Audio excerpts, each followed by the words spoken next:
Hi everyone. ఈ వీడియోలో నేను రియాక్ట్‌లో యూజ్ కాంటెక్స్ట్ హుక్ గురించి ఎక్స్‌ప్లెయిన్ చేస్తున్నా. దీన్నే కాంటెక్స్ట్ ఏపీఐ అని కూడా అంటారు. లాస్ట్ వీడియోలో నేను ప్రాప్స్ డ్రిల్లింగ్ గురించి ఎక్స్‌ప్లెయిన్ చేశాను. ప్రాప్స్ డ్రిల్లింగ్ అంటే ఏంటనంటే, మనకి ఏదైనా ఒక పేరెంట్ కాంపోనెంట్ ఉంటే, ఆ పేరెంట్ కాంపోనెంట్‌లో సమ్ డేటాని చైల్డ్‌లో కాకుండా nested childs, grand children, nested levels of చిల్డ్రన్‌లో మనం యాక్సెస్ చేయాలి అనంటే ఏం చేస్తాము? ఫస్ట్ మనకి యాప్ కాంపోనెంట్ ఉంది. యాప్ కాంపోనెంట్‌లో హోమ్ కాంపోనెంట్‌ని కాల్ చేసాము. సో, ఇక్కడ మనం ప్రాప్స్‌ని పాస్ చేస్తాము. మళ్ళీ హోమ్ కాంపోనెంట్ యొక్క లాజిక్‌లో మళ్ళీ ప్రొడక్ట్ లిస్ట్ ఉంది. మళ్ళీ హోమ్ కాంపోనెంట్ యొక్క లాజిక్‌లో ప్రొడక్ట్ లిస్ట్‌ని కాల్ చేసేటప్పుడు మళ్ళీ ఇక్కడ ప్రాప్స్‌ని కాల్ చేస్తాము. మళ్ళీ ప్రొడక్ట్ కాంపోనెంట్‌ని కాల్ చేసేటప్పుడు ఇక్కడ ప్రాప్స్‌ని పాస్ చేస్తాము. ఇలా మనం ఏం చేస్తామనంటే, ఒక పేరెంట్ కాంపోనెంట్ నుంచి గ్రాండ్ గ్రాండ్ చిల్డ్రన్‌కి డేటా అనేది యూజ్ చేయాలి అనంటే, సేమ్ అక్కడ ఉన్న డేటాని మనం ఏం చేయాలి అనంటే, ప్రతి లెవెల్‌లోనూ మనం పాస్ చేయాల్సినొస్తుంది. సో, ఇప్పుడు మనకి ఈ ప్రతి లెవెల్‌లోనూ అవసరం లేదు. జస్ట్ ఏదో ఒక లెవెల్‌లో కానీ, 1 ఆర్ 2 లెవెల్స్‌లో కానీ మనకి కావాలి. కానీ మనం ప్రతి లెవెల్‌లోనూ యాక్సెస్ చేసి పాస్ చేస్తేనే ఒక్కొక్క లెవెల్‌లోనూ మనకి పాసిబుల్ అవుతుంది. నిన్న చెప్పిన ప్రాప్స్ డ్రిల్లింగ్ అనే కాన్సెప్ట్ ద్వారా. కానీ మనం ఈ యూజ్ కాంటెక్స్ట్ అనే ఒక హుక్ ద్వారా ఒక్కొక్క పేరెంట్ కాంపోనెంట్‌లో నుంచి ఏదైనా ఒక డేటాని దాని యొక్క ఏ చిల్డ్రన్ కాంపోనెంట్‌లోనైనా మనం యూజ్ చేసుకోవచ్చు. ఎక్కడైతే కావాలో అక్కడ మాత్రమే. నెస్టెడ్ లెవెల్స్ ఉన్నప్పటికీ, ఆ నెస్టెడ్ లెవెల్స్ ఎక్కడా కూడా యూజ్ చేయకుండా ఫైనల్‌గా మనకి ఆ డేటా అనేది ఎక్కడైతే కావాలో అక్కడ మాత్రమే దాన్ని యూజ్ చేసుకునే విధంగా మనం చేయొచ్చనమాట. సో, లాస్ట్ వీడియోలో నేను ప్రాప్స్ డ్రిల్లింగ్‌కి ఎలా చెప్పాను? యాప్ కాంపోనెంట్‌లో ఇదొక వేరియబుల్ ఉంది. ఆ వేరియబుల్ నేను ప్రొడక్ట్ కాంపోనెంట్‌లో యూజ్ చేయాలని అనుకుంటున్నాను. యాప్ కాంపోనెంట్‌లో హోమ్ కాంపోనెంట్‌ని కాల్ చేసేటప్పుడు దాన్ని పాస్ చేశాను. మళ్ళీ హోమ్ కాంపోనెంట్ యొక్క లాజిక్‌లో ప్రొడక్ట్ లిస్ట్‌ని కాల్ చేసేటప్పుడు దాన్ని పాస్ చేశాను. సేమ్ మళ్ళీ ప్రొడక్ట్ లిస్ట్ కాంపోనెంట్‌లో ప్రొడక్ట్‌ని కాల్ చేసేటప్పుడు పాస్ చేశాను. అండ్ ఆ డేటాని నేను ఎక్కడ యూజ్ చేశానంటే ప్రొడక్ట్ డాట్ జేఎస్‌లో ప్రొడక్ట్ కాంపోనెంట్‌లో యూజ్ చేశాను. ఇక్కడ మాత్రమే యూజ్ చేశాను. ఇంకా పై లెవెల్ ఎక్కడా యూజ్ చేయలేదు. కానీ ప్రతి లెవెల్‌లోనూ మనం యాక్సెస్ చేసుకోవాల్సొచ్చింది. ఇక్కడ యూజ్ చేయాలి అనంటే. సో, దీన్ని మనం సేమ్ ఇదే కాన్సెప్ట్‌ని మనం ఈ యూజ్ కాంటెక్స్ట్ అనే ఏపీఐ ద్వారా ఎలా చేయాలో చూద్దాం. సో, ఇక్కడ నేను యాప్ కాంపోనెంట్‌లో హోమ్ కాంపోనెంట్‌ని కాల్ చేసేటప్పుడు ప్రాప్స్‌ని పాస్ చేస్తున్నాను. ఇప్పుడు నేను ప్రాప్స్‌ని పాస్ చేయను. సో, ఈ కాన్సెప్ట్ ద్వారా మనం ఏం చేయాలంటే ఫస్టు రియాక్ట్ యొక్క లైబ్రరీలో క్రియేట్ కాంటెక్స్ట్ అనే ఒక మెథడ్ ఉంది. ఆ కాంటెక్స్ట్ అనే ఒక ఆబ్జెక్ట్‌ని ఈ మెథడు రిటర్న్ చేస్తుంది. క్రియేట్ కాంటెక్స్ట్ అనేది రియాక్ట్ లైబ్రరీలో ఉన్న ఒక మెథడ్. సో, ఆటోమేటిక్‌గా పైన ఇంపోర్ట్ లైన్ అనేది యాడ్ అయింది. Import create context from react library. ఈ మెథడ్ ఏం చేస్తుందంటే ఒక ఆబ్జెక్ట్‌ని రిటర్న్ చేస్తుంది. ఆ ఆబ్జెక్ట్‌ని మనం ఏ నేమ్‌తోనైనా మన కాంపోనెంట్‌లో మనం ఇచ్చుకోవచ్చు. సో, జనరల్‌గా కన్వెన్షన్ ఏమిస్తారంటే కాంటెక్స్ట్.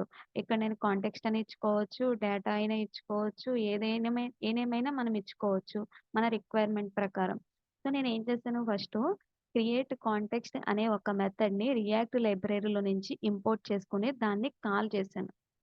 సో, ఆ కాల్ చేసినప్పుడు మనకు ఒక ఆబ్జెక్ట్ అనేది రిటర్న్ అవుతుంది. ఇదొక ఫంక్షన్ మెథడ్ అంటే మనం జనరల్‌గా ఫంక్షన్‌లో మెథడ్ అన్నా, ఫంక్షన్ అన్నా ఒకటే సిమిలరు. దాంట్లో మనం ఏదన్నా వాల్యూని రిటర్న్ చేస్తాం కదా! అలాగే ఈ క్రియేట్ కాంటెక్స్ట్ అనే మెథడ్ ఏం చేస్తుందంటే సమ్ ఆబ్జెక్ట్‌ని రిటర్న్ చేస్తుంది.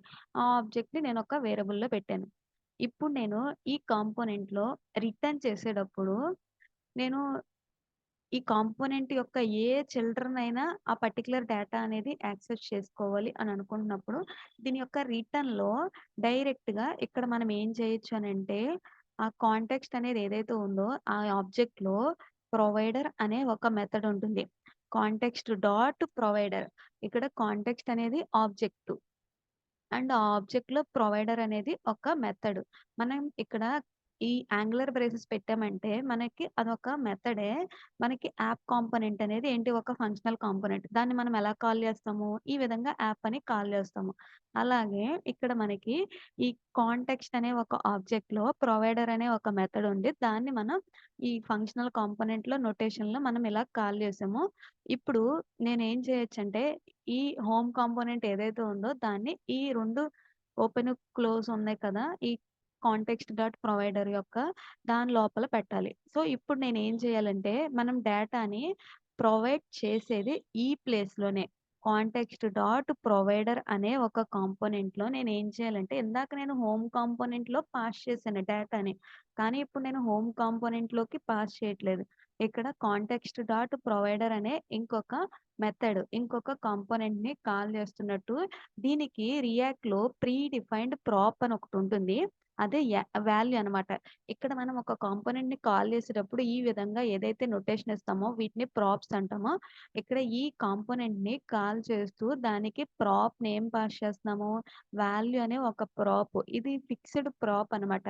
దీంట్లోకి మనం ఈ కాంపోనెంట్‌లో ఏ డేటా మనం పేరెంట్ నుంచి చైల్డ్‌లో ఎక్కడైనా యూజ్ చేసుకోవాలనుకుంటున్నామో దాన్ని ఈ ప్లేస్‌లో కర్లీ బ్రేసెస్‌లో పెట్టేవాళ్ళు. నాకిక్కడ ఏ డేటా కావాలి? ఈజ్‌అడ్మిన్ అనే డేటా కావాలి. అంటే అదొక వేరియబుల్. ఈజ్‌అడ్మిన్ అనే ఒక వేరియబుల్‌ని నేనిక్కడ ఇస్తున్నా. ఇక్కడ నేను ఒక వేరియబుల్‌నే కాదు, లెట్ ఒక ఆబ్జెక్ట్‌ని తీసుకుంటున్నాను.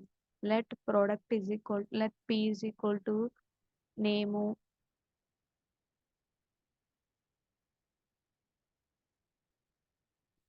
తర్వాత ప్రైజ్ ఈజ్ ప్రైజ్ ఇలా ఇచ్చాను కదా! ఇక్కడ నేను పి అనే ఆబ్జెక్ట్‌ని కూడా నేనిక్కడ పాస్ చేయొచ్చు.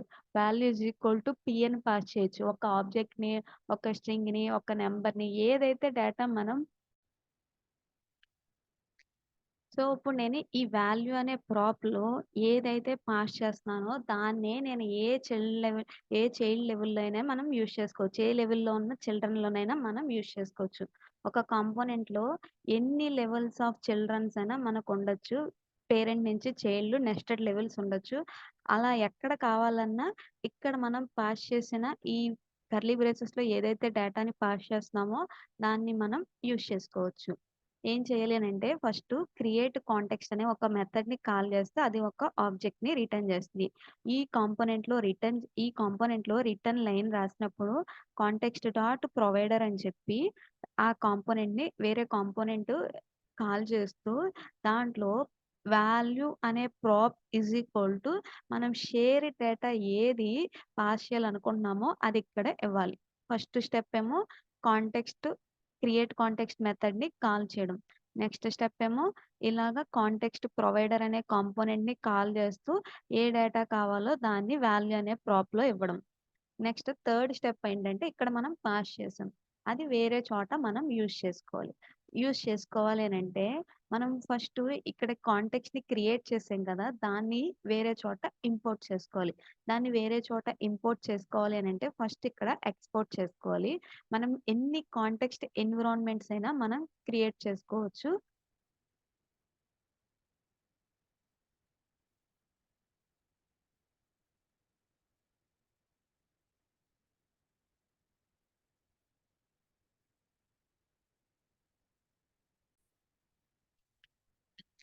సో, యాక్చువల్‌గా ఇక్కడ నేను ఏ మిస్టేక్ రాసానంటే, ఈ క్రియేట్ కాంటెక్స్ట్ అనేది ఫంక్షన్ లోపల రాసాను.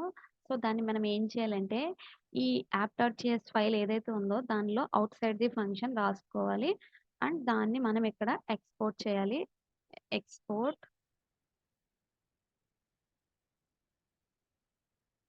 ఎక్స్‌పోర్ట్ అని చెప్పి ఈ లైన్ ఇవ్వడం ద్వారా మనం ఈ కాంటెక్స్ట్ అనే ఒక ఆబ్జెక్ట్ ఏదైతే క్రియేట్ అయిందో దాన్ని ఎక్కడైనా మనం ఇంపోర్ట్ చేసుకోవచ్చు. సో, ఇప్పుడు నేనిక్కడ క్రియేట్ చేసింది ఈ ప్రొడక్ట్ డాట్ జేఎస్ అనే ఫైల్‌లో యూజ్ చేసుకోవాలి అని అనుకుంటున్నా.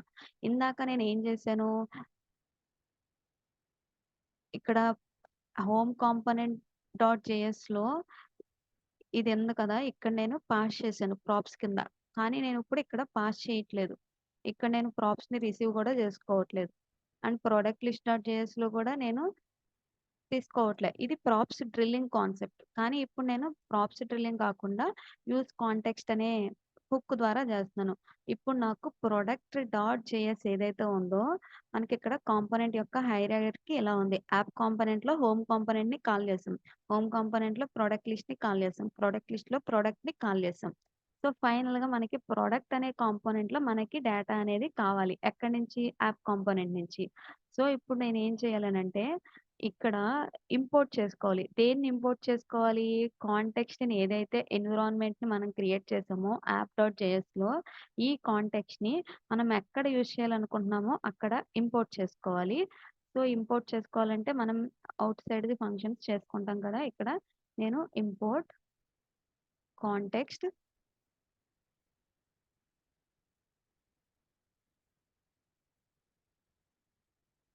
సో అది నేముడు ఎక్స్పోర్ట్ చేసాం కాబట్టి ఇలా మనం కర్లీ బ్రేసెస్లో ఇంపోర్ట్ చేసుకోవాలి ఫ్రమ్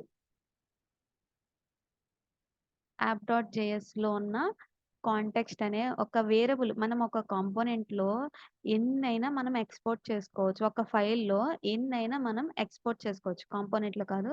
ఒక జావా స్క్రిప్ట్ ఫైల్‌లో ఎన్ని వేరియబుల్స్ అయినా, ఎన్ని ఫంక్షన్స్ అయినా మనం ఎక్స్పోర్ట్ చేసుకోవచ్చు. ఎక్కడైనా ఒక వేరియబుల్ ఆబ్జెక్ట్‌ని ఎక్స్పోర్ట్ చేస్తున్నాను. దాన్ని ఇక్కడ నేను ఇంపోర్ట్ చేసుకున్నాను. ఇప్పుడు నేను ఏం చేయాలి అనంటే యూజ్ చేసుకోవాలి. అక్కడ క్రియేట్ చేసింది ఇక్కడ యూజ్ చేసుకోవాలి. అలా చేయాలి అనంటే యూజ్ కాంటెక్స్ట్ అనే ఒక హుక్ రియాక్ట్ లైబ్రరీలో ఉంటుంది. దాంట్లో ఇవ్వాలి. మనం యూజ్ కాంటెక్స్ట్ ఆఫ్ ఏ కాంటెక్స్ట్‌ని మనం ఇక్కడ యూజ్ చేసుకోవాలి అని అనుకుంటున్నాము. అక్కడ ఏదైతే క్రియేట్ చేసామో దాన్నే ఇక్కడ ఇవ్వాలి. దాన్ని ఇక్కడ ఇవ్వాలి అనంటే ఫస్ట్ మనం ఇంపోర్ట్ ఆల్రెడీ చేసాం కాబట్టి తర్వాత ఇక్కడ అది ఇవ్వాలి కాంటెక్స్ట్. ఇది మనకేమిస్తుంది అనంటే, ఇక్కడ నేను ఏదైతే వాల్యూ అనే ఒక ప్రాప్‌లో పాస్ చేశానో, ఈ వాల్యూ అనే ప్రాప్‌లో ఏదైతే పాస్ చేశానో దాన్నిస్తుందనమాట. నేనిక్కడ ఈజెడ్మిన్ అనే దాన్ని పాస్ చేస్తున్నా. Value is equal to. So, ఇప్పుడు మనం యూజ్ కాంటెక్స్ట్ ఆఫ్ ఇది కాంటెక్స్ట్ వేరియబుల్‌ని ఇస్తే మనకొచ్చే డేటా ఏంటి అనంటే, అక్కడ మనం వాల్యూ అనే ప్రాప్‌లో ఇచ్చింది. ఇక్కడ నేను వాల్యూ అనే ప్రాప్‌లో ఒక వేరియబుల్ ఈజెడ్మిన్ అని ఇచ్చాను. సో, అది మనకిక్కడొస్తుంది. ఇక్కడ కూడా నేను ఆ అడ్మిన్ అనే వేరియబుల్ ఇచ్చుకోవచ్చు. ఏదైనా ఇచ్చుకోవచ్చు. సో, ఇప్పుడు నాకు ఈజెడ్మిన్ అనే ఒక వేరియబుల్‌ని ఇక్కడ నేను ప్రింట్ చేస్తున్నాను. ఇప్పుడు మనకి అవుట్‌పుట్ అనేది ఏమొస్తుందో చూద్దాం.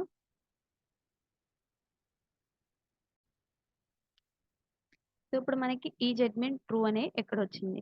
నేనేం చేశాను యాప్ కాంపోనెంట్‌లో క్రియేట్ కాంటెక్స్ట్ అనే దాన్ని మెథడ్‌ని కాల్ చేశాను. ఆ మెథడ్ రిటర్న్ చేసిన ఒక కంటెంట్ ఏదైతే ఉందో అది మనకి ఆబ్జెక్ట్ ఫార్మ్‌లో ఉంటుంది. దాన్ని నేను ఒక వేరియబుల్ కింద ఇచ్చుకున్నాను. ఆ వేరియబుల్ అది ఒక ఆబ్జెక్ట్. ఆ ఆబ్జెక్ట్‌లో ప్రొవైడర్ అనే ఒక మెథడ్ ఉంటుంది. అది మనం ఇక్కడ కాంపోనెంట్‌లా మనం కాల్ చేసుకుంటున్నాము. ఇలా కాల్ చేసేటప్పుడు దీంట్లో వాల్యూ అనే ప్రాప్‌లో మనం ఏదైతే డేటా ఇస్తామో దాన్ని మనం ఈ యాప్ కాంపోనెంట్ యొక్క చైల్డ్ ఎక్కడైనా యూజ్ చేసుకోవచ్చు. సో, మనం రిటర్న్ చేసేటప్పుడు హోమ్‌ని ఇస్తున్నాము.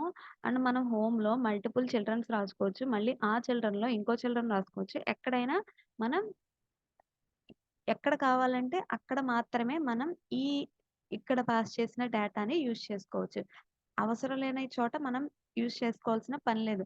నార్మల్‌గా ఇంతకుముందు ప్రాప్స్ డ్రిల్లింగ్‌లో ఏం చేసాము, అవసరం లేకపోయినా ప్రతి లెవెల్ ఆఫ్ కాంపోనెంట్‌లోనూ పాస్ చేస్తూ వచ్చాము ప్రాప్స్‌ని. మళ్ళీ వేరే చోటకి యూజ్ చేస్తా వచ్చామనమాట. సో, ఇప్పుడు మనం ఏం చేసాము, ఈ క్రియేట్ కాంటెక్స్ట్ అనే ద్వారా మనం ఒక కాంటెక్స్ట్‌ని క్రియేట్ చేసాము. ఆ కాంటెక్స్ట్‌లో ప్రొవైడర్ అనే మెథడ్ ద్వారా మనం ఏ డేటాని పాస్ చేయాలనుకుంటున్నామో దాన్ని వాల్యూ అనే ఒక ప్రాప్‌లో ఇచ్చాము. ఇప్పుడు నేను ఈ అడ్మిన్ అనే ప్రాపర్టీని ఫాల్స్ చేస్తున్నాను.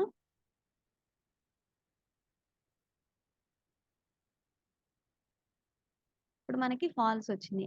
ఇక్కడ నేను ఏం చేస్తానంటే, ఈ వాల్యూ అనే దాంట్లో ప్రాప్‌లో ఈ అడ్మిన్ కాకుండా జస్ట్ పి అని ఏదైతే ఉందో ప్రొడక్ట్ ఇన్ఫర్మేషన్ దాన్ని పాస్ చేస్తున్నా. ఇప్పుడు నేను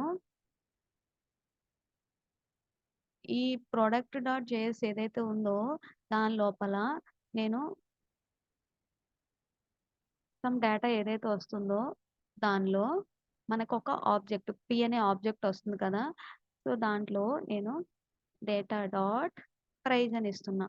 అప్పుడు మనకేంటి ఆ ప్రొడక్ట్ అనే ఆబ్జెక్ట్‌లో సో, ఇంతకుముందు ప్రాప్స్ రిలేటెడ్‌ది డేటా అనే వేరియబుల్ వచ్చింది. అది రిమూవ్ చేసేసాను. ఇప్పుడు మనకి ఈ ప్రైస్ అనేది ఏదైతే వచ్చిందో అదొచ్చిందనమాట. సో, ప్రైస్ అని ఇక్కడ టెక్స్ట్ పెడుతున్నా.